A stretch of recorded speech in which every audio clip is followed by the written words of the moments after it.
কিন্তু আল্লাহর কি মহিমা, এই মোহাম্মদ ছেলেটাকে কোলে নেওয়ার সাথে সাথে আমার দুর্বল উটের ভিতরে আল্লাহ এমন শক্তি দিয়ে দিচ্ছে, আমার উট সামনের উটগুলোকে ওভারটেক করে সবার আগে তায় পৌঁছে যায়। আল্লাহু আকবার।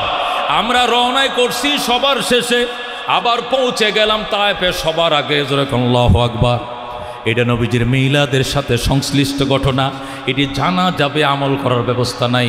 হযরত হালিমা সাদিয়া বলেন, আমরা তায়েফের জমিনে যখন আমার উটগুলো আমার রাখালে চড়াইতো, একই মাঠে অন্যরাও তাদের রাখালরা, অন্য মালিকরা তাদের উটগুলো রাখালকে দিয়ে ওই মাঠেই পাঠাইতো, একই মাঠে সব উটগুলো চড়তো, কিন্তু আমার উটগুলো খেয়ে পেট ভরে একদম আল্লাহু আকবার পেটগুলো মোটা হয়ে যেত, কিন্তু অন্য মালিকদের উটের পেট ভরতো না।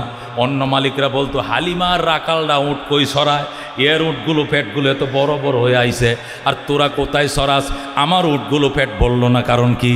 রাখালরা বলতো, স্যার আমরা তো একই জায়গায় উট সরাই, হালিমার উটগুলো যেখানে চড়ছে আমাদের উটগুলো একই জায়গায় চড়ছে, হালিমার উটগুলো কি খায় পেট ভরছে আমরা জানি না, এই কুদরতের কারিশমা আমরা বলতে পারবো না, এরা কি খায় পেট ভরতে জানি না, একই ময়দানে আমরা উট ছড়াইছি। আল্লাহু আকবার। نحمده ونستعينه ونستغفره ونؤمن به ونتوكل عليه ونعوذ بالله من شرور أنفسنا ومن سيئات أعمالنا من يهده الله فلا مضل له ومن يضلله فلا هادي له ونشهد أن لا إله إلا الله وحده لا شريك له ونشهد أن سيدنا ومولانا محمدا عبده ورسوله أما بعد فأعوذ بالله من الشيطان الرجيم بسم الله الرحمن الرحيم النبي أولى بالمؤمنين من أنفسهم وأزواجه أمهاتهم وقال رسول الله صلى الله عليه وسلم لا يؤمن أحدكم حتى أكون أحب إليه من والده وولده والناس أجمعين اللهم صل على محمد وعلى آل محمد كما صليت على إبراهيم وعلى آل إبراهيم إنك حميد مجيد اللهم بارك على محمد وعلى آل محمد كما باركت على إبراهيم وعلى آل إبراهيم إنك حميد مجيد لا يمكن الثناء كما كان حقه بعد خدا بزرگ توئی قصہ مختصر اللهم صل على سيدنا ونبينا وشفيعنا وحبيبنا ومولانا محمد صلى الله عليه وعلى آله وأصحابه وبارك وسلم বাংলাদেশ মুজাহিদ কমিটি চৌধুরীপাড়া শাখার আয়োজনে শেখ চরমনায়ের শুভ আগমন উপলক্ষে ওয়াজ ও দোয়ার মাহফিলের মহতারম সভাপতি উলামায়ে কেরাম মুরব্বিয়ান আযম আজকের মাহফিলের মধ্যমণি শেখুল হাদিস আল্লামা শাহ সৈয়দ মুফতি ফয়জুল করিম কাসিমি দামাত বরকাতুল আলিয়া অল্প কিছুক্ষণের মধ্যে হুজুর তাশরিফ আনবেন। হুজুর আসা পর্যন্ত সংক্ষিপ্ত আলোচনা সিরাতুন নবী সাল্লাল্লাহু আলাইহি সাল্লাম উপলক্ষে আজকের মাহফিল। এজন্য আলোচিত বিষয় নিয়ে কিছু আলোচনা করা সময়ের দাবি, যেহেতু রবিউল আউয়াল মাস চলছে। এই মাসে নবীজির জিন্দিগির আলোচনার বাহিরে আর কিছু বললে অন্তত মনে তৃপ্তি পাবে না, কথা কোন ঠিক কিনা? তো তবে আল্লাহ নবী সাল্লাল্লাহু আলাইহি সাল্লামের জিন্দিগিটা যেহেতু বিরাট বড় একটা মহাসমুদ্র, এই জন্য এর আলোচনাটা গোছায়া করার প্রয়োজন। অল্প সময় হোক, তবু গোছায়া করতে পারলে মনেও রাখা যাবে, করেও মজা পাওয়া যাবে, শুনেও মজা পাওয়া যাবে। এই জন্য ওলামায়ে কেরাম লেখেন, নবীজির জিন্দিগির আলোচনা শুনতে হলে, বলতে হলে, শুনতে হলে 5 ভাগে ভাগ করতে হবে। কয় ভাগ? নবীজির জীবনীকে কয় ভাগে ভাগ করতে হবে? 5 ভাগে। 1 নম্বর মিলাদুন নবী সাল্লাল্লাহু আলাইহি সাল্লাম, 2 নম্বর সিরাতুন নবী সাল্লাল্লাহু আলাইহি সাল্লাম, 3 নম্বর মেরাজুন নবী সাল্লাল্লাহু আলাইহি সাল্লাম, 4 নম্বর হিজরাতুন নবী সাল্লাল্লাহু আলাইহি সাল্লাম, 5 নম্বর গজওয়াতুন নবী সাল্লাল্লাহু আলাইহি সাল্লাম। যেরকম সুবহানাল্লাহ। নবীর জীবনীকে 63 বছর জীবনীকে 5 ভাগে ভাগ করা যায়। কয় ভাগে? 63 বছর জিন্দিগিকে একসাথে গদ বান্দা আলোচনা করলে আলোচক আলোচনা করে কুল কিনারা করতে পারবে না, শূন্য শুইনা মুখস্থ করে বাড়িতে নিতে পারবে না। কথা কোন ঠিক কিনা? এই জন্য বুজুর্গানে দিন, ওলামায়ে কেরাম, মুআররিখিন, মুহাদ্দিসিন নবীজির জিন্দিগিকে কয় ভাগে করছেন? ভাগ 5 ভাগে। প্রথম ভাগের নাম হলো মিলাদুন নবী, নবীজির জন্মের ইতিহাস। এটা একটা আলাদা সাপ্তার। নবী কবে জন্ম নিয়েছিলেন, কোন মাসে জন্ম নিয়েছিলেন, কোন বছর জন্ম নিয়েছিলেন, জন্মের ইংরেজি মাস ছিল কোন মাস, বার ছিল কি, আরবি চাঁদের কয় তারিখ ছিল, কি চাঁদের কয় তারিখ ছিল, বার কি ছিল, কোন জায়গায় জন্ম নিয়েছিলেন, কার ঘরে জন্ম নিয়েছিলেন, জন্মভূমির নাম কি, জন্মের আগে পরে সিমটনগুলো কি ছিল, এই নিয়ে বিস্তারিত আলোচনা করাকে বলা হয় মিলাদুন নবী সাল্লাল্লাহু আলাইহি সাল্লাম। যেরকম সুবহানাল্লাহ। 2 নম্বর সিরাতুন নবী সাল্লাল্লাহু আলাইহি সাল্লাম, নবীজির চরিত্র।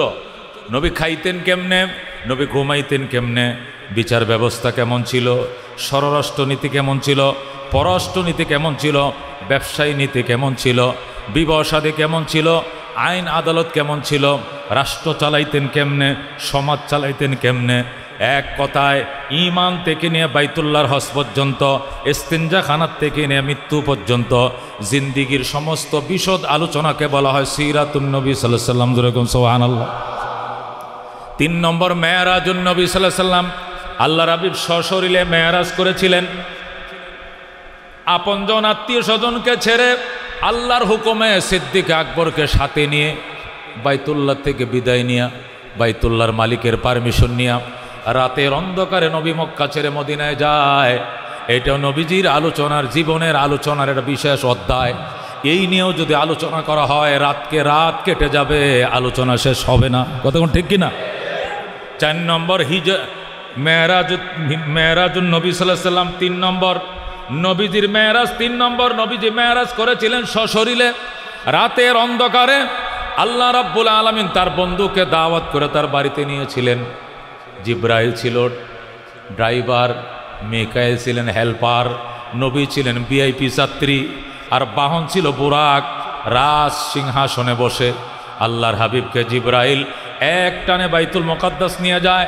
সেখানে যে তিনি 100 লক্ষ নবী রসুলকে মসজিদে বাইতুল মুকাদ্দাসে কাতারবন্দি অবস্থা দেখতে পান। আল্লাহু আকবার। সমস্ত নবীজনকে তিনি মুক্তাদি বানিয়ে তিনি ইমামতি করেছেন, তিনি ইমামুল আম্বিয়া হয়েছেন। নামাজ শেষে বক্তৃতা দিয়েছেন, আপ্যায়ন গ্রহণ করেছেন, আবার বোরাকে চড়েছেন, আকাশের 7টা গেট পার হয়েছেন। প্রত্যেকটা গেটের মধ্যে এককভাবে নবীগণ অথবা একাধিক নবীগণ তাকে রিসিপশন করেছেন। সিদরাতুল মুনতাহা পার হয়েছেন। এরপরে বিশেষ বাহনে রফরফ করে এক টানে তিনি আল্লাহর বাড়িতে চলে যান। আল্লাহু আকবার। ফজরের নামাজের আগেই তিনি আবার মক্কা নগরে পৌঁছে যান। এই ঐতিহাসিক ঘটনাকে মেরাজ বলা হয়। এই মেরাজুন নবী সাল্লাল্লাহু আলাইহি সাল্লাম, এটা নবীজির জীবনের আলোচ্য বিষয়। 3 নম্বর একটা অধ্যায়। 4 নম্বর হলো হিজরাতুন নবী সাল্লাল্লাহু আলাইহি সাল্লাম। নবী আল্লাহর হুকুমে কাফেরদের নির্যাতন সইতে না পেরে আল্লাহর হুকুমে সিদ্দিক আকবরকে সঙ্গে করে নিয়ে রাতের অন্ধকারে মক্কা ছেড়ে নবী মদিনায় চলে যান। এটা ছিল নবীজির জীবনে আলোচিত ঘটনার মধ্যে 4 নম্বর ঘটনা। 5 নম্বর গজওয়াতুন নবী সাল্লাল্লাহু আলাইহি সাল্লাম। আল্লাহর হাবিব সাল্লাল্লাহু আলাইহি সাল্লাম একটা দুইটা নয় 65টা যুদ্ধ পরিচালনা করেছেন। কয়টা যুদ্ধ? 27টা যুদ্ধের মধ্যে তিনি নিজে নেতৃত্ব দিয়েছেন, কমান্ডার ছিলেন। কয়টা যুদ্ধ? 27টা যুদ্ধে নিজে কমান্ডার ছিলেন। আর সর্বমোট 65টা যুদ্ধ তিনি পরিচালনা করেছেন। এক যুদ্ধ পরিচালনা করে যদি বঙ্গবন্ধু জাতির জনক হতে পারেন, তাহলে রহমতুল্লিল আলামিন 65টা যুদ্ধে নেতৃত্ব দিয়েছেন, তিনি তামাম পৃথিবীর রহমতুল্লিল আলামিন হবেন না কেন? কথা ঠিক কিনা? আল্লাহ হাবিব রহমতুল্লিল আলামিন হয়েছেন এমনি নয়, একটা দুইটা নয়, 65টা যুদ্ধে তিনি নেতৃত্ব দিয়েছেন। 27টা যুদ্ধে তো তিনি কমান্ডার ছিলেন, বাকিগুলো সাহাবায়ে কেরামকে কমান্ডার বানায় তিনি পরিচালনা করেছেন। এই জন্য এগুলোকে আলাদা আলাদা করে জানতে হবে, বুঝতে হবে। আল্লাহ নবীজির জিন্দিগির আলোচনা যদি একসাথে গদ বান্দা বলতে থাকি, শুনতে থাকি, শুনতে পারবো, বলতে পারবো, রাত পোহায়া যাবে, আলোচনা শেষ হবে না, তবে মনে রাখতে পারবো না। এই জন্য নবীজির জিন্দিগিকে 5 ভাগে ভাগ করতে হবে। কয় ভাগ? প্রথম মিলাদুন নবী সাল্লাল্লাহু আলাইহি সাল্লাম, দ্বিতীয় সিরাতুন নবী সাল্লাল্লাহু আলাইহি সাল্লাম, তৃতীয় মেরাজুন নবী সাল্লাল্লাহু আলাইহি সাল্লাম, চতুর্থ হিজরাতুন নবী সাল্লাল্লাহু আলাইহি সাল্লাম, পঞ্চম গাজওয়াতুন নবী সাল্লাল্লাহু আলাইহি সাল্লাম। যেরকম সওয়া। আর কোন মুহাদ্দিসিনে কেরাম বলেন নবীজির জিন্দিগিকে বড় বড় 3 ভাগেও ভাগ করা যায়। কয় ভাগে ভাগ করা যায়? কয় ভাগ করা যায়? 63 বছর জীবনীকে আপনি 3 ভাগে ভাগ করতে পারবেন। নবুয়তের আগের 40 বছর এক ভাগ, এই 40 বছরের জিন্দিগি আলোচনা করলেন আলাদা করে। নবুয়ত প্রাপ্তির পরে মক্কার 13 বছরের জীবনীর আলাদা ভাগ, এই 13 বছর নিয়ে আলাদা আলোচনা করবেন। হিজরত করে মদিনা যাওয়ার পর 10 বছর, ওইটার আলোচনার আরেকটা পাঠ। তাহলে কয়টা হবে পাঠ? 3টে হবে। 63 বছরকে আমরা 3 ভাগে ভাগ করতে পারি। নবুয়তের আগের 40 বছর একটা আলোচনা আসবে, এটা আলাদা এক আলোচনা। নবুয়ত প্রাপ্তির পরে মক্কায় 13 বছর ছিলেন, এটা আলাদা এক আলোচনা। এরপরে মক্কা থেকে হিজরত করে মদিনায় গেলেন, সেখানে 10 বছর ছিলেন, ওইটার আলোচনা আলাদা।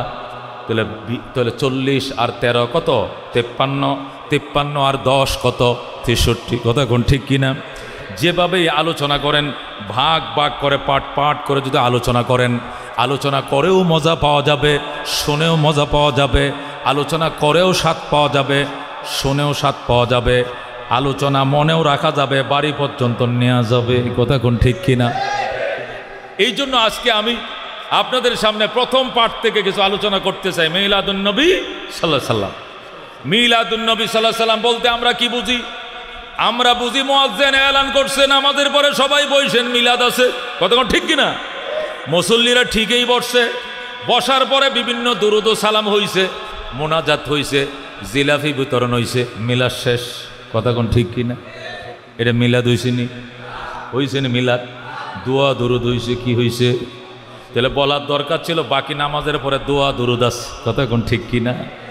বাকি নামাজের পরে দোয়া দুরুদ আছে, এটা বলার দরকার ছিল। এটা না বলে বলছে বাকি নামাজের পরে বইছেন মিলাদ আছে। মিলাদ হারামও করে নাই। কতক্ষণ ঠিক কিনা? পড়ছে দোয়া দুরুদ আর এলান করছে মিলাদের, সুতরাং এলানের সাথে কাজ মিলে নাই। কতক্ষণ ঠিক কিনা? মিলাদ বলা হয় নবীদের জন্মের, মিলাদুন নবী মানে বেলাদতুন নবী, মাউলিদুন নবী নবীর জন্মের ইতিহাস নিয়ে আলোচনা করা। নবী কার ঘরে জন্ম নিয়েছিলেন, কি ছিল তার বাবার নাম, কি ছিল তার মায়ের নাম, জন্মভূমি কোথায় ছিল, তার জন্মস্থান কোথায় ছিল, কোন মাসে জন্ম নিয়েছিলেন, আরবি কোন মাস ছিল, ইংরেজি কোন মাস ছিল, তারিখ কি ছিল, বার কি ছিল, সময় কোনটা ছিল, জন্মের আগে পরে সিমটমগুলো কি ছিল, নমুনা আলামতগুলো কি ছিল, এই নিয়ে বিশদ আলোচনাকে বলা হয় মিলাদুন নবী সাল্লাল্লাহু আলাইহি সাল্লাম। যেরকম সুবহানাল্লাহ। আর আমরা মিলাদ বলতে বুঝি কি? ইয়া নবী সালাম আলাইকা। কথা ঠিক কিনা? আজকে যেটা হয়েছে, পল্টনের মাটি মনে হয় 1 কোমর জের হয়ে গেছে। কথা ঠিক কিনা? আমরা মনে করছি মিলাদ মানে নবীর নামে দোয়া দুরুদ পড়া আর পতাকা মিছিল করা, রেলি করা, এটাকে মিলাদ মনে করে। মিথ্যা কথা। কথা ঠিক না বেটি? মিলাদ মানে নবীজির জন্মে নিয়ে আলোচনা করা, নবীজির নবুয়তের জিন্দিগির আগের জিন্দিগি নিয়ে আলোচনা করা, যেটা আলোচনা করা যাবে, জানা যাবে, কিন্তু মানার কোনো ব্যবস্থা নাই। কতক্ষণ ঠিক কিনা? নবীজির মিলাদ মানে নবীর জন্মের আলোচনা করা, এটা আলোচনা করা যাবে, জানা যাবে, কিন্তু মানার ব্যবস্থা নাই। কতক্ষণ ঠিক কিনা? নবীর মিলাদ আমি এইভাবে বলি, খেয়াল করে শোনেন। আজ থেকে 1500 বছর আগে, কয় হাজার বছর আগে, বাংলাদেশ থেকে প্রায় 4500 মাইল পশ্চিমে, কয় হাজার? 4500 মাইল। কিলোমিটার হবে 6500 কিলোমিটার। বাংলাদেশ থেকে সৌদি আরব 6500 কিলোমিটার, মানে 4500 মাইল। আজ থেকে 1500 বছর আগে, কয় হাজার বছর আগে? আজ থেকে 1500 বছর আগে বাংলাদেশ থেকে প্রায় ৪,৫০০ মাইল পশ্চিমে হযরতে আদম আলাইহিস সালামের জন্মের আনুমানিক ৯,৩১৩ বছর পর, হযরতে নূহ আলাইহিস সালামের তুফানের আনুমানিক ৬,১৩৫ বছর পর, হযরতে ইব্রাহিম আলাইহিস সালামের জন্মের আনুমানিক ৩,৫০০ বছর পর, হযরতে মূসা আলাইহিস সালামের জন্মের আনুমানিক ২৩০০ বছর পর, হযরতে ঈসা আলাইহিস সালামের জন্মের ৫৭০ মতান্তর ৭১ বছর পর, আসহাবে উখদুদ এবং আসহাবে কাহাফের ঘটনা ৭০ বছর পর, আসহাবে ফিলের ঘটনার ৫০ দিন পর, ২০ এপ্রিল বলেন ২০ এপ্রিল মতান্তরে ২২ এপ্রিল, ১২ রবিউল আউয়াল মতান্তরে ৮ অথবা ১১ রবিউল আউয়াল, সোমবার দিন সুবে সাদেকের টাইমে বাবা আব্দুল্লাহর ঘরে মা আমিনার উদরে মক্কা নগরে সর্বযুগের সর্বশ্রেষ্ঠ মহামানব আকায়ে নামদার তাজদারে মদিনাম ইমামুল আম্বিয়া সৈয়দুল কাউনাইন শাফিউল মুযনিবিন রাহমাতুল আলামিন আহমদ মুজতবা মুহাম্মদ মুস্তাফা সাল্লাল্লাহু আলাইহি সাল্লাম तमाम পৃথিবীকে উজালা করে এই দুনিয়াতে তাশরীফ আনেন। জোরে কোন সুবহানাল্লাহ।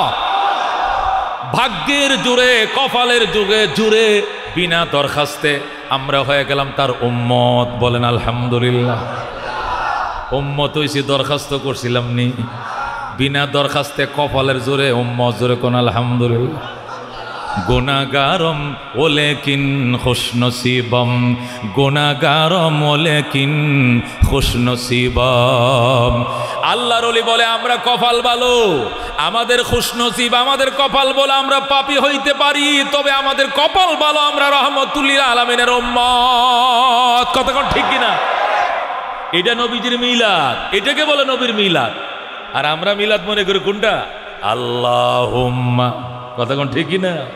ইয়া নবী সালাম আলাইকা ইয়া রাসূল সালাম আলাইকা ইয়া হাবিব। এটাকে আমরা জানি না? এটা আমরা যা জানি, আমরা যত সুন্দর করে কমে ভাবে এই পাগলের দলে তোর পারে, এরা পারবে? আমরা কইলে মানুষ পাগল হয়ে যাবে। কথা কোন ঠিক কিনা? কিন্তু আমরা জানি ওইটা মিলাদ নয়। কথা কোন ঠিক কিনা? ওটা মিলাদ। মিলাদ ওইটা আজ থেকে ১৫০০ বছর আগে। কয় হাজার? বাংলাদেশ থেকে ৪,৫০০ মাইল পশ্চিমে আদম জন্মের আনুমানিক ৯,৫০০ বছর পর, নূহ আলাইহিস সালামের জন্মের ৬,৬০০ বছর পর, হযরত ইব্রাহিম জন্মের ৩,৫০০ বছর পর, মূসা নবীর জন্মের ২৫০০ বছর পর, ঈসা নবীর জন্মের ৫৭০ বা ৭১ বছর পর, আসহাবে উখদুদ এবং কাহাফের ঘটনার ৭০ বছর পর, আসহাবে ফিলের ঘটনার ৫০ দিন পর, ২০ এপ্রিল মতান্তরে ২২ এপ্রিল, ১২ রবিউল আউয়াল মতান্তরে ৮ রবিউল আউয়াল মতান্তরে ১১ রবিউল আউয়াল, সোমবার দিন সুবে সাদেকের টাইমে বাবা আব্দুল্লাহর ঘরে মা আমিনার উদরে মক্কা নগরে সর্বযুগের সর্বশ্রেষ্ঠ মহামানবের আবির্ভাব। জোরে কোন আলহামদুলিল্লাহ। এটারে কয় মিলাদ। এটাকে বলে মিলাদ। ওইগুলো মিলাদ নয়, ওইগুলো দুরূদ, ওইগুলো ঠিক কিনা? মিলাদ বলে এটা মিলাদের, নবীর জন্মের মিলাদের সাথে আগে পরে সিমটনগুলো আছে। নবীজির মিলাদের মধ্যে এইটাও আছে। দুনিয়ার মা বোনরা পেটে সন্তান রাখলে, পেটে বাচ্চা আসলে পেট বড় হয়। নবীজির মিলাদ অন্যরকম ছিল। নবী তার মায়ের গর্ভে ছিল, পেট বড় হয় না। সুবহানাল্লাহ। আমিনা বলেন তোমাদের পেটে বাচ্চা আইলে ৩ মাস পরে বা পেট বড় হয়। আমার পেটে মোহাম্মদ ১০ মাস ১০ দিন ছিল। পেট আগেও যেমন ছিল পরেও তেমন ছিল, বেশ কম বোঝা যায় না। সুবহানাল্লাহ। এটা নবীজির মিলাদ। এটা জানা যাবে, আমল করার কোনো ব্যবস্থা নাই। কথা ঠিক কিনা? হযরত আমিনা বলেন তোমাদের গর্ভে বাচ্চা আইলে, ও মক্কার মা বোনেরা, তোমাদের গর্ভে বাচ্চা আইলে দেখি তোমরা বমি করো, অকক, খাওয়ার রুচি নাই, যেটাই খাই শুধু বমি আহে, শুধু বমি আহে, রুচি নাই, গন্ধ ঘরে। মাছ খাইবি না? গন্ধ। গরু গুস্ত দিতামনি? কয় না। খাবি কি? কয় বেগুন ভর্তা। কি খাবি? চিংড়ি মাছ ভর্তা করে দাও। মানে কুখাদ্য খাইতে মন চায়। কি লেগে? পেটে বাচ্চা শুধু বমি আসে, অকাশে। আমিনা বলে আমার মোহাম্মদ পেটে ছিল, আমার এমন কোনো সিমটন আমি কোনোদিন দেখি না। সুবহানাল্লাহ। ও বন্ধু, আল্লাহর হাবিবের আম্মাজান বলেছেন, ও মক্কার মা বোনরা শুনো, তোমাদের পেটে বাচ্চা এলে লাথি মারে, চিৎকার মেরে অজ্ঞান হয়ে যাও। লাথি মারে, বাচ্চা পেটে নড়াচড়া করে, মা শুয়ে যায়, মা বসে যায়, ক্লান্ত হয়ে যায়। আমার মোহাম্মদ আমার পেটে ছিল, আমার কোনোদিন আমার ফুতে কষ্ট দেয় নাই। আল্লাহু আকবার। আমিনা বলেন, শোনো, তোমাদের বাচ্চারা দুনিয়াতে আসার পর এরপরে তোমরা নাম রাখো, তোমরা আকিকা করো, নানান অনুষ্ঠান করো। আর আমার মোহাম্মদ যেদিন আমার পেটে আসছে ওই দিনেই কে যেন ঘুমের ঘরে আমারে বলে দিয়েছে, আমিনা, এই ছেলেটার নাম হবে জমিনে মোহাম্মদ, আর এই ছেলের নাম আকাশে হবে আহমদ। আল্লাহু আকবার। বন্ধুগণ, নবীজির এটা নবীজির মিলাদ, এটা জানা যাবে, আমল করার ব্যবস্থা নাই। নবী তার মায়ের গর্ভে থাকতে তার মা তার নাম রাইখে দিয়েছে মোহাম্মদ। আল্লাহু আকবার। দুনিয়াতে আমাদের ছেলেরা দুনিয়াতে আসে, এরপরে আকিকা করি, মাতার চুল আসাই, আকিকা করি, কি করি, সুন্নতে খতনা পালন করি, আকিকা করি, নানা সুন্নাগুলো পালন করি, এরপরে নাম রাখি।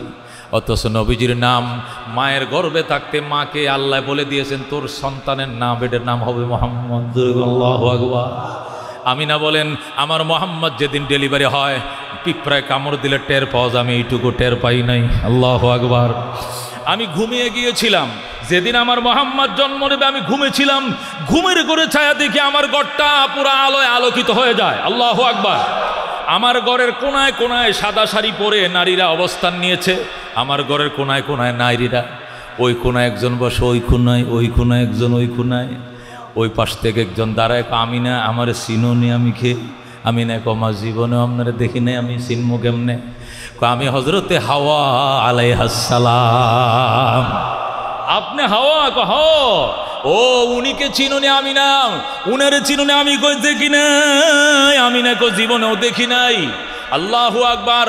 উনাকে চিনুনি আমিনা কয় না, উনি হজরতে ঈসা আলাইহিস সালামের আম্মা হজরতে মরিয়ম। আল্লাহু আকবার। আমিনা গো ওনারে চিনুনি, ওই যে তোমার ওই ঘরের ওই কোনায় বসা চিনুনি কয় না, আমি চিনবো কেমনে, জীবনে উনাকে দেখি নাই।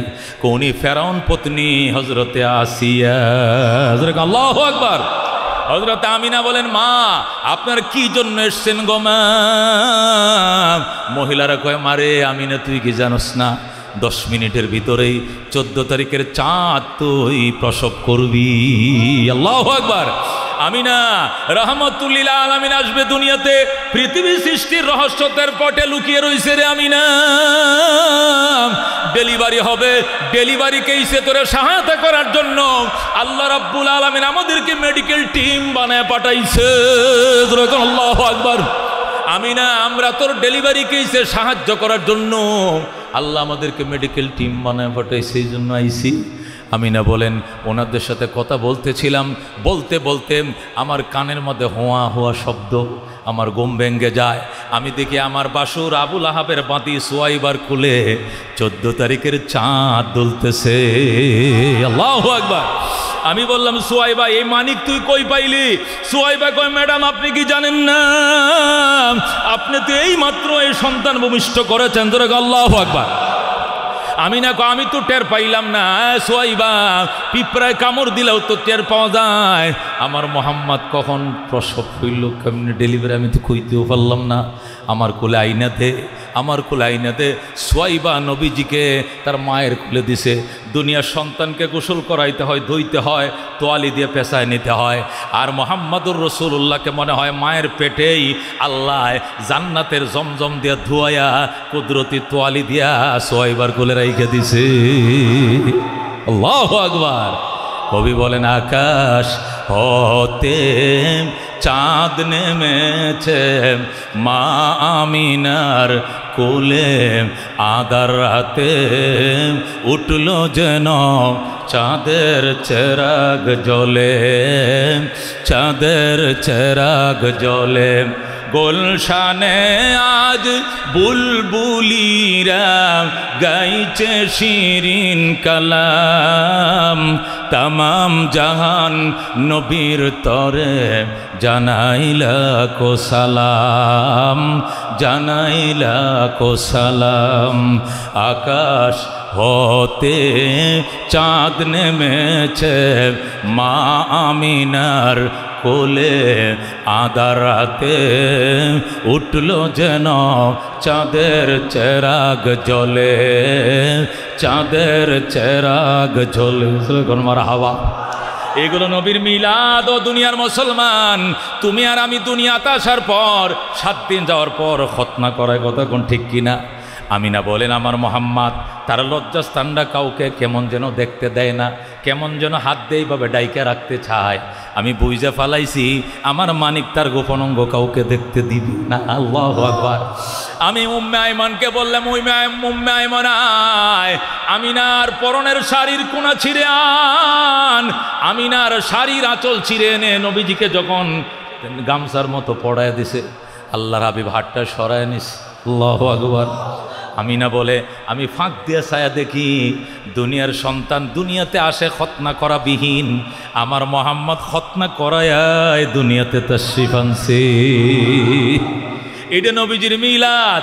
তুমি আর আমি দুনিয়াতে আইসা খতনা করি, আর নবী বলেন ইল্লি উলিদতু মাখতুনান, আল্লাহ আমারে খতনা করায় দুনিয়াতে পাঠাইছে। আল্লাহু আকবার। এগুলো নবীজির মিলাদ। জানা যাবে আমল করার কোনো ব্যবস্থা নাই, এগুলো আমল করার কোনো ব্যবস্থা নাই। নবীজির দাদা ভাই হযরত আব্দুল মুত্তালিব বাইতুল্লাহ থেকে নামাজ পড়ে বের হইছে, কে যেন সংবাদ দিছে, আব্দুল মুত্তালিব তোমার মরা ফুল আবদুল্লাহর ঘরে 14 তারিখে চাঁদ জন্ম নিয়েছে, দৌড়ায় আহো, দৌড়ায় আহো। আব্দুল মুত্তালিব দৌড়ায় আইসা কয়, ও বউ আমিনা, আমার নাতিরে আমার কোলে দাও। আল্লাহু আকবার। রহমতুল্লিল আলামিনকে আব্দুল মুত্তালিব কোলে নিছে, জাবালে আবি কুবাইসের পাহাড়ের গ্যাপের মধ্যে রোদের মধ্যে ফিরি নিয়ে নাতিকে কোলে নিয়ে বসছে। আল্লাহু আকবার। রোদ লাগাইবে, ছোট বাচ্চাদেরকে রোদ লাগাইলে জন্ডিস হয় না, কতক্ষণ ঠিক কিনা? একটু পরেই আব্দুল মুত্তালিব ডাকে, আমিনা গো, আমিনা গো, আইলা না, আইলা না। আমিনা কইছে, আব্বা কোনো সমস্যা? কোনো সমস্যা না, রোদ আমার গায়ে ঠিকই লাগে, কিন্তু আমার নাতির গায়ে কে যেন ছাতা দইরা রাখছে। আল্লাহু আকবার। আল্লাহর হাবিবের গায়ে রোদ ডাইরেক্ট হিট করতে পারতো না, ছাতা ধরে রাখতো, মেঘমালা ছাতার মতো থাকতো। এটা কে করেছেন? আমার আল্লাহ। কথা কোন ঠিক কিনা? এটা নবীজির মিলাদ, এটা নবীজির মিলাদ, এটা নবীর মিলাদের জানা যাবে, আমল করা যাবে না। নবী হওয়ার আগ পর্যন্ত যত ঘটনাগুলো ঘটছে এগুলো মিলাদুন নবী, এগুলো জানতে হবে, এগুলো জানতে হবে, এগুলো বিশ্বাস করতে হবে, এগুলো নবুয়তের দলিল হবে। কথা কোন ঠিক কিনা? বন্ধুগণ, হযরতে হালিমা সাদিয়া 7 দিন পর্যন্ত হযরতে মুহাম্মদুর রাসূলুল্লাহকে সুয়াইবা দুধ পান করাইছে। সুয়াইবা আবুল হাবের বাঁধি দুধ পান করাইছে 7 দিন। কয় দিন? 7 দিনের মাথায় যেই 8 দিন হয়ে গেছে, হালিমা সাদিয়া রাদিয়াল্লাহু তাআলা আনহা তিনি তায়েফ থেকে কাফেলা নিয়ে আসছে মক্কায় বাচ্চা নেওয়ার জন্য। তায়েফবাসীরা আইতো বাচ্চা নেওয়ার জন্য, নিয়ে মক্কার বাচ্চাদেরকে পাইলা দিত, এককালীন কিছু টাকা পাইতো। সবাই বাচ্চা নিয়েছে, হালিমারে কেউ বাচ্চা দেয় না। হালিমা হলে হ্যাংলা পাতলা, হালিমা হ্যাংলা পাতলা, তার নিজের কুলের বাচ্চায় দুধ পায় না। এরে বাচ্চা দিলে বাচ্চা দুধ পাবে না, এই জন্য হালিমারে কেউ বাচ্চা দেয় না। আর নবীকে কোনো মায় নেয় না, কারণ একটা বাচ্চাকে 2 বছর 2.5 বছর দুধ পান করালে টাকা পাওয়া যাবে, কিন্তু মোহাম্মদরে নিলে টাকা পাওয়া যাবে না, ওর বাপ নাই, এতিম সন্তান। কথা কোন ঠিক কিনা? এই জন্য নবীকে কেউ নেয় না, আর হালিমারে কেউ বাচ্চা দেয় না। এমন অবস্থায় হালিমা ডাক দেখো কপালে যায় আছে, দুনিয়াতে যদি কিছু নাও পাই পরকালে হইলেও পাবো, আমি খালি হাত যাব না, আমি এতিম সন্তান মোহাম্মদকে কোলে নিয়ে নিলাম। হযরত হালিমা সাদিয়া বলে, দুনিয়াতে কিছু না পাইলে নাই, তারপর আমি মোহাম্মদ এতিম সন্তানটারে নিব, কারণ ছেলেটা চেহারার দিকে তাকাইলে আর নজরটা ফিরাইয়ার আনতে মন চায় না। এত মায়া এত মমতা দিয়ে আল্লাহ তারে ভৈরা দিছে। আল্লাহু আকবার। আল্লাহর হাবিবকে আল্লাহ এত সৌন্দর্য দিয়েছেন। আম্মা জান আয়েশা বলতেন, লানা শামসুন ওয়ালিল আফাক শামসুন ও শামসি আফজলু শামসাস সামাই। আমারও সূর্য আছে, আকাশের সূর্য আছে, আমি আয়েশার সূর্যটা আকাশের সূর্যের থেকেও দামি। এত সুন্দর ছিলেন নবীজি। হযরত হালিমা বলেন, হায়রে আমি হালিমারে কেউ বাচ্চা দেয় না, আর মোহাম্মদ এতিমরে কেউ নেয় না, ঠিক আছে আমি মোহাম্মদকে নিয়ে গেলাম। ধরে আল্লাহু আকবার। এইবারে হযরত হালিমা সাদিয়া যখন আল্লাহর হাবিবকে কোলে নিলেন, কোলে নেওয়ার সাথে সাথে দুনো স্তনের মধ্যে দুধ দাগ আইসে গেছে, জোয়ার আইসে গেছে। ধরে আল্লাহু আকবার। হালিমার 2টা স্তনের দুধ খায়া তার কোলের বাচ্চাটার পেট ভরতো না, আর এখন দুধ এমন আশা আসছে সেকেন্ডের ভিতরে, একটা দুধ খায়া শেষ করতে পারে না, গড়ায়া পড়ে, আর একটা দুধ আল্লাহর হাবিব পান করে। সুবহানাল্লাহ। এটা নবীজির মিলাদের ঘটনা, এটা জানা যাবে, আমল করার ব্যবস্থা নাই। কথা কোন ঠিক কিনা? আল্লাহর হাবিব সাল্লাল্লাহু আলাইহি সাল্লাম যেই মাত্র হালিমার কোলে উঠলেন, আল্লাহু আকবার, নবীজি একটা দুধ পান করে, হযরত হালিমা যখন এখানে দিতে যায় ওখান থেকে সে পান করে না। আল্লাহ নবীর কাছে কেমন ইনসাফ ছিল, আমার দুধ ভাই আছে তার জন্য একটা দুধ থাকবে, ওটাতে আমি মুখ দিব না, আমার এইটা আমার দুধ ভাইয়ের জন্য ওইটা। আল্লাহু আকবার। এটা নবীজির মিলাদ, এটা নবুয়তের দলিল। কতক্ষণ ঠিক কিনা? এটা নবুয়তের দলিল। ওই লোক যে ভবিষ্যতে আল্লাহর পয়গম্বর হবে কোনো সন্দেহ নাই। কতক্ষণ ঠিক কিনা? হযরত হালিমা বলেন, আমরা যখন মক্কায় আসার জন্য রওনা করছিলাম, আমি সবার আগে রওনা করছিলাম, কারণ আমার উটটা একদম দুর্বল, এটা হাঁটতে পারে না, এই জন্য আগে রওনা করছে। আমার উটটা দুর্বল, হাঁটে কম, এই জন্য আগে রওনা করে মক্কায় পৌঁছতে সবার পরে পৌঁছছি। কিন্তু যখন রওনা করব আবার দেশে, যখন তায়েফে রিটার্ন করব, ব্যাক করব, তখন আমাকে রওনা দিতে দিতে দেরি হয়ে গেছে, কারণ সবাই আগে ভাগে বাচ্চা নিয়ে রওনা করছে তায়েফে, আর আমি বাচ্চা খুঁজতে খুঁজতে পাইলাম না, সবার দেরিতে রওনা করছি। কিন্তু আল্লাহর কি মহিমা, এই মোহাম্মদ ছেলেটাকে কোলে নেওয়ার সাথে সাথে আমার দুর্বল উটের ভিতরে আল্লাহ এমন শক্তি দিয়ে দিচ্ছে, আমার উট সামনের উটগুলোকে ওভারটেক করে সবার আগে তায়েফ পৌঁছে যায়। আল্লাহু আকবার। আমরা রওনায় করছি সবার শেষে, আবার পৌঁছে গেলাম তায়েফে সবার আগে। আল্লাহু আকবার। এটা নবীজির মিলাদের সাথে সংশ্লিষ্ট ঘটনা, এটি জানা যাবে, আমল করার ব্যবস্থা নাই। হযরত হালিমা সাদিয়া বলেন, আমরা তায়েফের জমিনে যখন আমার উটগুলো আমার রাখালে চড়াইতো, একই মাঠে অন্যরাও তাদের রাখালরা, অন্য মালিকরা তাদের উটগুলো রাখালকে দিয়ে ওই মাঠেই পাঠাইতো, একই মাঠে সব উটগুলো চড়ত, কিন্তু আমার উটগুলো খেয়ে পেট ভরে একদম আল্লাহু আকবার পেটগুলো মোটা হয়ে যেত, কিন্তু অন্য মালিকদের উটের পেট ভরতো না। অন্য মালিকরা বলতো, হালিমার রাখালরা উট কই সরায়, এর উটগুলো পেটগুলো এত বড় বড় হয়ে আইছে, আর তোরা কোথায় সরাস? আমার উটগুলো পেট বললো না। কারণ কি? রাখালরা বলতো, স্যার আমরা তো একই জায়গায় উট সরাই, হালিমার উটগুলো যেখানে চড়ছে আমাদের উটগুলো একই জায়গায় চড়ছে, হালিমার উটগুলো কি খায় পেট ভরছে আমরা জানি না, এই কুদরতের কারিশমা আমরা বলতে পারবো না, এরা কি খায় পেট ভরতে জানি না, একই ময়দানে আমরা উট ছড়াইছি। আল্লাহু আকবার। এগুলো আল্লাহর হাবিবের মিলাদ। আল্লাহর হাবিব সাল্লাল্লাহু আলাইহি সাল্লাম তার দুধ ভাইয়ের সাথে মাঝে মাঝে মাঠে যাইতেন। আরেকদিন মাঠে গেলেন, এই জুব্বা পরা এক ব্যক্তি, পাগড়ি পরা এক ব্যক্তি আইসা নবীকে শোয়াইয়া সমস্ত পেটটা ফাইরা দুই টুকরা কইরা কি যেন বের করলো, বের করে কি যেন খলখল করে পানিতে ধুইল, ধুইয়া আবার অপারেশন করে সেলাই করে আল্লাহর হাবিবকে শোয়ায় রাইখে চলে গেল। একটু পরেই দৌড়ায়া লোকজন আইছে, দৌড়ায় আসো, মোহাম্মদকে কারা যেন শোয়ায় অপারেশন করে ফেলাইছে। হালিমা সাদিয়া বলে, স্বামীকে নিয়ে দৌড়াই আসলাম, আইসা দেখি ক্লান্ত হয়ে মোহাম্মদ বইসা রয়েছে। কি হয়েছে বাবা? আমার কে যেন শোয়ায় আমার পেটটা অপারেশন করছে। ছায়া দেখি শিলাইয়ের দাগ দেখা যায়, কিন্তু শিলাইটা কমপ্লিট শুকায়া গেছে। আল্লাহু আকবার। এ বন্ধু, এগুলো আল্লাহর হাবিবের মিলাদ, এগুলো জানা যাবে, আমল করার কোনো ব্যবস্থা নাই, এটাকে বলা মিলাদুন নবী সাল্লাল্লাহু আলাইহি ওয়াসাল্লাম। কিন্তু সিরাতুন নবী কারে কয়? যেটা জানাও যাবে, আমলও করা যাবে, আমল করতেও হবে, আমল করা ছাড়া কোনোদিন সিরাতুন নবী হবে না। কথা ঠিকই না? সিরাতুন নবী মানে ইমান, সিরাতুন নবী মানে নামাজ, সিরাতুন নবী মানে দাড়ি, সিরাতুন নবী মানে টুপি, সিরাতুন নবী মানে মেসওয়াক, সিরাতুন নবী মানে পাগড়ি, সিরাতুন নবী মানে মসজিদ, সিরাতুন নবী মানে মাদ্রাসা, সিরাতুন নবী মানে ওয়াজ মাহফিল, সিরাতুন নবী মানে তাহাজ্জুদ, সিরাতুন নবী মানে আযান, সিরাতুন নবী মানে ইকামত। এক কথায় সিরাতুন নবী মানে ইসলাম। কথা কোন ঠিক কিনা? এই জন্য সিরাতুন নবী পালন করলে কষ্ট, নামাজ পড়ন লাগবো, সিরাতুন নবী পালন করলে দাড়ি রাখা লাগবো, সিরাতুন নবী পালন করলে জিহাদ করা লাগবো। এই জন্য কেউ সিরাতুন নবী করতে রাজি না, সবাই মিলাদুন নবীর পাগল। কথা ঠিক? মিলাদুন নবীতে কষ্ট নাই, দুই চারটা চিল্লান দেওয়ার পরে জিলাফি। কতক্ষণ ঠিক কিনা? দুই চারটা চিল্লান দেওয়ার পরে বিরিয়ানি। কতক্ষণ ঠিক কিনা? এই জন্য সবাই সিরাতুন নবী, কেউ যায় না, সিরাতুন নবীর কাছে কেউ যাইতে চায় না, সব মিলাদের পাগল। কতক্ষণ ঠিক কিনা? আমি বলতে চাই মিলাদুন নবী আছে। কতক্ষণ ঠিক কিনা? মিলাদুন নবীর জন্মের ইতিহাস জানবো, মিলাদুন নবী মানে জন্মের ইতিহাস শুনবো, তবে আমল করার ব্যবস্থা নাই। আমল করার ব্যবস্থা একমাত্র সিরাতুন নবী। কতক্ষণ ঠিক কিনা? আল্লাহ কম্মা আতা কোমর রসুল ফাকুজু, আমার বন্ধু তোমাদের জন্য যা নিয়ে আসছে এটা সিরাতুন নবী, এটা তোমরা ধরো। ওমা নাহা কোমান হোফান্তাহ, আমার নবী যেটা বারণ করতে বলছেন সেটি বারণ করো। কতক্ষণ ঠিক না বেঠিক? এই জন্য আমরা আল্লাহ নবী সাল্লাল্লাহু আলাইহি সাল্লামের মিলাদ পালন করেছিল আবুল আহাব। কতক্ষণ ঠিক কিনা? কিন্তু আল্লাহ নবীর সিরাত পালন করেছিল সর্বপ্রথম আবু বকর। কতক্ষণ ঠিক কিনা? আবুল আহাব কি জান্নাতে যাবেনি? যাবেনি। আবুল আহাব জান্নাতে যাবে না, কিন্তু আবু বকর জান্নাতে যাবে কি যাবে না? যাবে। নর্মাল জান্নাত না ভিআইপি? ভিআইপি না সিআইপি? সিআইপি, সিআইপি, বিভিসিআইপি। কতক্ষণ ঠিক কিনা? হযরত আবু বকর জান্নাতে যাওয়ার আগে অন্য কোনো উম্মত জান্নাতে ঢুকতে পারবেন না। কতক্ষণ ঠিক কিনা? আবু বকরের আগে অন্য কোনো উম্মত জান্নাতে ঢুকতে পারবে না। এমন ভিআইপি জান্নাত আল্লাহ আবু বকরকে দিবে, ভিআইপি মর্যাদা সম্মান আল্লাহ আবু বকরকে দিবে। আবু বকর সিরাতুন নবী সর্বপ্রথম পালন করেছিলেন। কতক্ষণ ঠিক না ঠিক?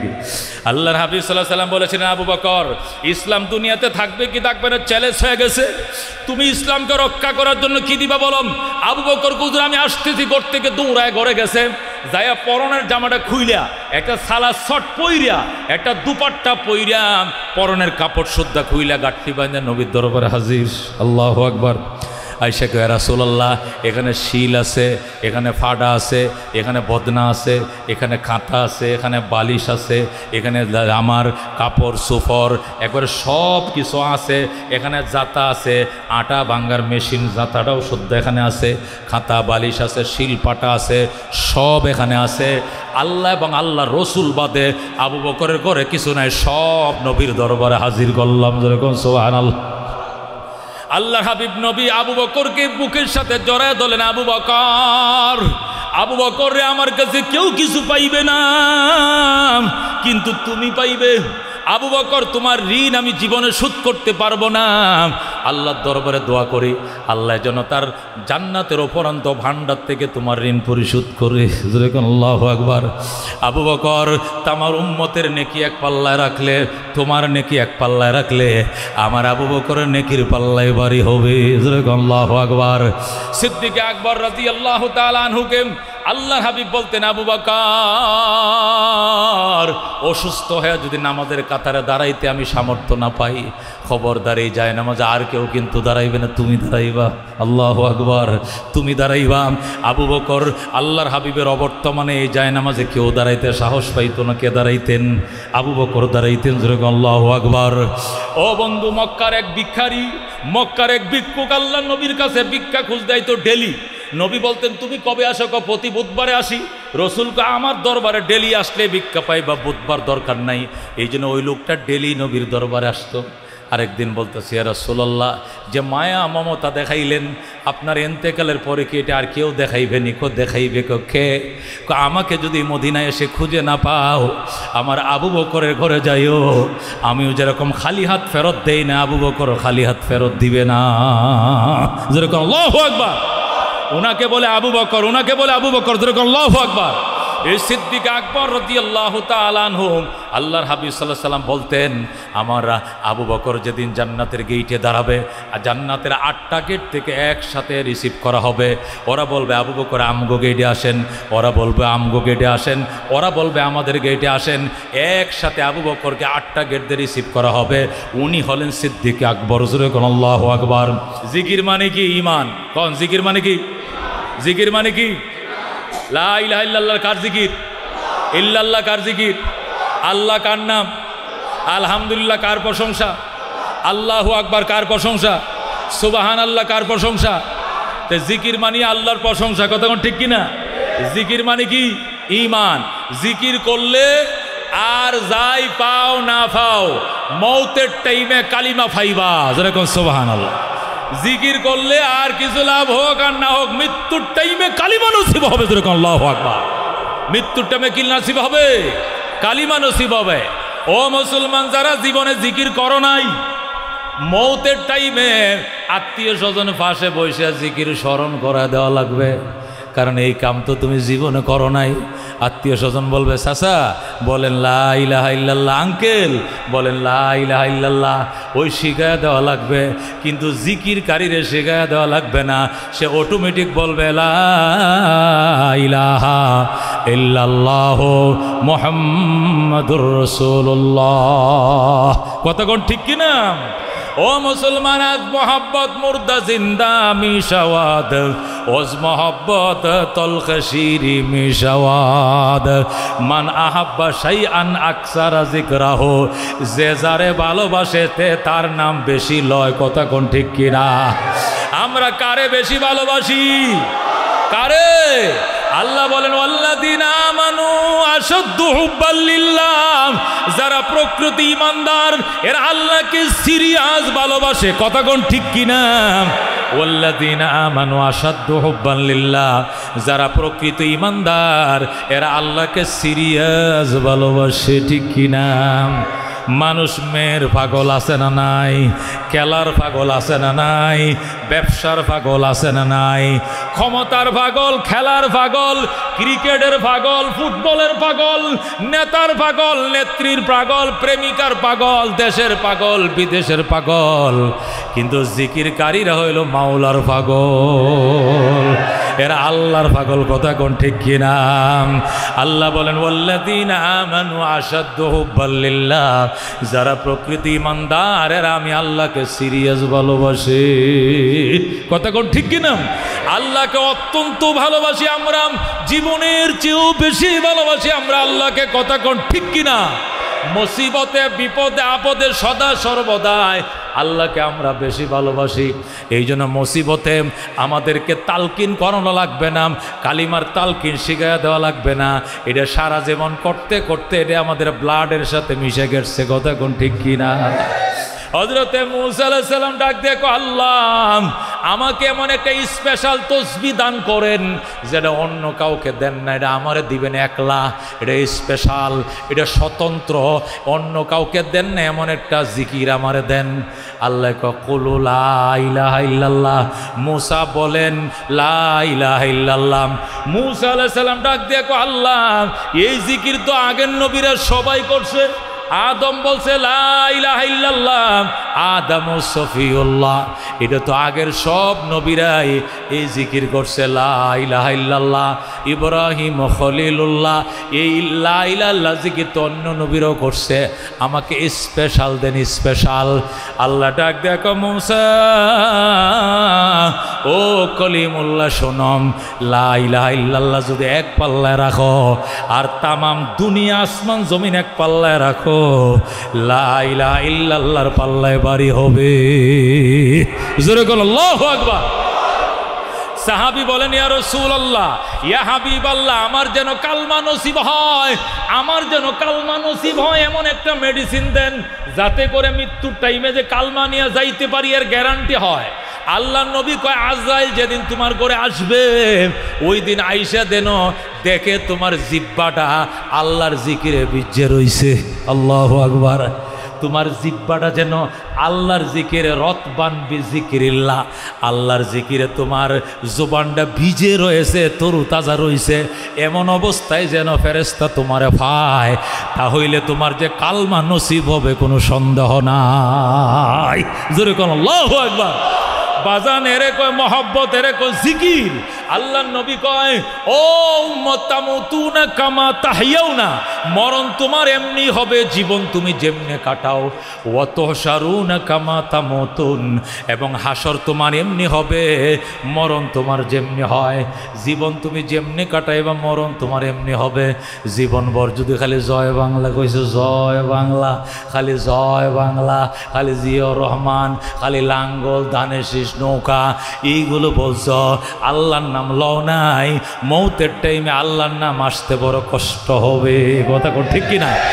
এ বন্ধু, জয় বাংলা যতবার জীবনে লইছ, ও মুসলমান, দলের নাম, দলের নেতা নেত্রীর নাম জীবনে যতবার নিছো, আল্লাহর নাম যদি এতবার নিতা তুমি আব্দুল কাদের জিলানীর থেকে আরো বড় পিরানে পীর হয়ে যাইতা। কথা ঠিক কিনা? কিন্তু কপাল পুরা তুমি নেত্রীর নাম নিছো, নেতার নাম নিছো, রবের নাম লও নাই। এই জন্য মওতের টাইমে তোমার কালিমা নসিব হতে কষ্ট হবে। নবী তামুতুনা কামা তাহইয়াউনা, মরণ তোমার এমনি হবে জীবন তুমি যেমনে কাটাও।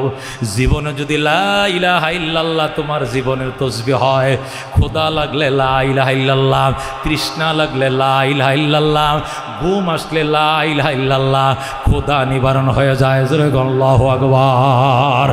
বন্ধুগণ, রাহমাতুল্লিল আলামিন সাল্লাল্লাহু আলাইহি সাল্লাম বলেন নাই নামাজ বেশি পড়ো, বলেন নাই রোজা বেশি রাখো, কিন্তু বলছে উযকুরুল্লাহ যিকরান কাসীরা, জিকির বেশা বেশি কইরো, জিকির বেশা বেশি কইরো, জিকির বেশা বেশি কইরো। জিকির বেশি করতে বলছে কারণ কি? জিকির মানে ঈমান। জিকির মানে কি? ঈমান। মওতের টাইমে যদি লা ইলাহা ইল্লাল্লাহ বইলে মরো, এটাও কালমা নসিব হইছে। যদি ইল্লাল্লাহ কয়ে মরো, কালমা নসিব হইছে। আলহামদুলিল্লাহ কয়ে যদি দম যায়, তবু মনে করবা কালমা নসিব হইছে। সুবহানাল্লাহ বলার পরে দমটা গেছে, মনে করবা কালমা নসিব হইছে। আল্লাহু আকবার বইলে দমটা গেছে, কালমা নসিব হইছে। আল্লাহর নাম একটা উচ্চারণ হইলেই হবে কালমা নসিব হয়ে গেছে। কথা কোন ঠিক কিনা? কিন্তু এই নামটা বের হওয়ার জন্য জপতে হবে। কথা কোন ঠিক কিনা? জপতে তো হবে। আল্লাহ, ও বন্ধু, আল্লাহর নবী সাল্লাল্লাহু আলাইহি সাল্লাম ইরশাদ করেন, এমনভাবে তুমি আল্লাহর নাম বলো, এইভাবে তুমি আল্লাহকে জপো, ডাকো, হাত্তা ইউকাল মজনুন, মানুষ যেন তোমার মজনু কয়, পাগল কয়। মজনু মানে কি? তোমার যেন মানুষ পাগল কয়। এইভাবে তুমি আল্লাহর নাম নাও, মানুষ যেন তোমার পাগল কয়। জোরে আল্লাহু আকবার। কেউ ক্ষমতার পাগল, কেউ নেতার পাগল, কেউ নেত্রীর পাগল, কেউ ক্রিকেটের পাগল, কেউ ফুটবলের পাগল, কেউ জমি দখলের পাগল, কেউ মসজিদ দখলের পাগল, কেউ মাদ্রাসা দখলের পাগল। আছে না নাই? আছে না নাই? আল্লাহ ডাক দেখো, তুমি হয়ে যাও আমার পাগল, তুমি হয়ে যাও আমার পাগল। যত কথা কোন ঠিক কিনা? হাত্তা ইউকাল মাজনুন, মানুষ যেন বলে এটা আল্লাহর পাগল হয়ে গেছে। উঠতে বইতে সে শুধু আল্লাহর জিকির করে। এই চরমনার পাগলটিরে মানুষ পাগল ডাকে। কথা কোন ঠিক কিনা? এটা ব্যান চালায়, তবু সবুজ পাগড়ি আছে। বেনে বেনে করে তরকারি বেছে, তারপরে সবুজ পাগড়ি আছে। রিস্কা চালায়, ডাল ঘরত গাল ভরা দাঁড়িয়ে। আছে না নাই? আছে না নাই? আনারস বেছে, ফেরি করে তরকারি বেছে, রিস্কা চালায়, অটো চালায়, সিএনজি চালায়, তারপরেও কি গাল ভরা দাঁড়িয়ে। আছে না নাই? সবুজ পাগড়ি আছে না নাই? জিকির আছে না নাই? কেমনে আছে বাজান? এমনভাবে ঢুকছে খোদার প্রেম, জবে করে ফালাও রাজি আছি, দাঁড়িতে ফুঁস দিলে রাজি না। কথা কোন ঠিক না? দুনিয়ার সব যাবে, আমি সব ছাড়তে রাজি আছি, মাওলার জিকির ছাড়তে আমি রাজি না, রাজি না, রাজি না। কথা কোন ঠিক কিনা? এরা এমন পাগল হইছে, এমন পাগল হইছে, মজনু লাইলার জন্য পাগল হইছে। মানুষ আইসা মজনুর বাপের বোঝায়, ও মজনুর বাপ, তোর ফুলা তো বংশের নাক কাটছে। কয় কিনলেই? কয় রাজ বংশের ফুলা, এটা কালো মাইয়ের জন্য পাগল হইছে। কি করবো, একটা ফুলা, কত তাবিজ পানি ভরা খাওয়াইছি, কিন্তু লাইলার নাম ভুলাইতে পারি না। একটা কাম কর, মক্কা শরীফ যা। যাইলে কি হবে? আল্লাহর করে গিলাপ ধরে যে দুয়াই করে, আল্লাহ এই দুয়াই কবুল করে। তুই তোর ফুতের লয়ে যা, যায় খদার ঘরে গিলাপ ধরে কান, আল্লাহ যেন লাইলার নাম না মুছিয়া দে, দেখবে মুইছে যাইব। মজদুর বাপে মজদুর লয়ে খোদার ঘরে গেছে, কাবা শরীফে যায়া মজদুর বাপে কয়, মজদুর, ও মজদুর পুত্রে 6 লাখ টাকা খরচ করে আইছি, তুই আল্লাহর ঘরে গিলাপ ধরে ক, আল্লাহ জীবনে লাইলার নাম লইব না, তুই ক। মজনু খোদার ঘরে গিলাপ ধরছে, ধরে কো, আল্লাহুম্মা ইন্নী তুবতু মিন কুল্লিল মাসি, মাওলারে আমি সব গুনাহ থেকে তওবা করলাম, ওয়ালাকিন আন হুব্বে লাইলা লা আতুবু, কিন্তু আমি লাইলার মহব্বত থেকে তওবা করতে পারবো না। আল্লাহু আকবার। আল্লাহর ঘরে গিলাপ ধরে মজনু কো, আল্লাহ আমি সব গুনাহ থেকে তওবা করতে পারি, কিন্তু লাইলার মহব্বত থেকে আমি তওবা করতে পারবো না। ধরে কোন আল্লাহু আকবার। কারে কয় মহব্বত? একটা মেয়ের প্রেম যদি এমন হয়, মজনুর বাপ মজনুর চলে আসছে দেশে, মানুষ আইসে কয়, কিরে মজনুর বাপ, তোর ফোলা লাইলার কথা বলছে না? কয় বলে না। কি কয়? খোদার ঘরে যাইও লাইলার কথা কয়। হাসানি কথা হইলে চিড়িয়াখানা যা, চিড়িয়াখানা যায় যখন সুন্দর সুন্দর হরিণ দেখাইবি, হরিণ দেখে দেখবি লাইলার কথা একদম ভুলে দেখবি। তখন মজদুর বাপে গেছে চিড়িয়াখানায়, যায় ও ফুট দেখ কি সুন্দর হরিণ রে, ডোরা ডোরা দাগ, কি সুন্দর, এক শিংয়ের থেকে 3 শিং বাইরেছে, ডালা ডালা শিং, আহ কি সুন্দর। মজনু কবিতা কয়, বিল্লাহে আদবিয়াত আলকায়ে কুলনালা নাম আলাইলা আমিন কুন্নাম লাইলি মিনাল বাশারি। মজনু ডাক দেখো, আব্বা খোদার কসম দিয়ে জিজ্ঞাসা করি, বনের হরিণরা এরা আর আমগো লাইলারা কি একই বংশের নাকি আলাদা বংশের? এত সুন্দর কেন লাগে? মনে হয় মজনু, লাইলা এবং হরিণ এরা মনে হয় এক বংশের, না হইলে হরিণকে একদম লাইলার মতো সুন্দর দেখা যায়। বুঝছেননি কথা? এই চিড়িয়াখানাও যায় ওই লাইলার কথাই বলে, প্রেম কাকে বলে। এই জন্য আল্লাহর প্রেম এমনভাবে হতে হবে, আওয়ামী লীগ আল্লাহর প্রেম বলাইতে পারবে না, বিএনপি আল্লাহর প্রেম বলাইতে পারবে না, জাতীয় পার্টি আল্লাহ প্রেম থেকে সরাইতে পারবে না। কতক্ষণ আমি রাজনীতি করবো আল্লাহরে লয়া না থুয়া, আল্লাহ রাজনীতি মিছিল করবো আল্লাহরে লয়া না থুয়া। আমার রাজনীতি হবে আল্লাহর পক্ষে, কত ঠিক কিনা? আমার মিছিল হবে আল্লাহর পক্ষে, আমার রাজনীতি হবে আল্লাহর পক্ষে, আমার ব্যবসা হবে আল্লাহর পক্ষে, কতক্ষণ ঠিক কিনা? তখন হবে সিরাতুন নবী সাল্লাল্লাহু আলাইহি সাল্লাম, কতক্ষণ ঠিক কিনা? লা ইলাহা ইল্লাল্লাহ, লা ইলাহা ইল্লাল্লাহ, লা ইলাহা ইল্লাল্লাহ মুহাম্মাদুর রাসূলুল্লাহ।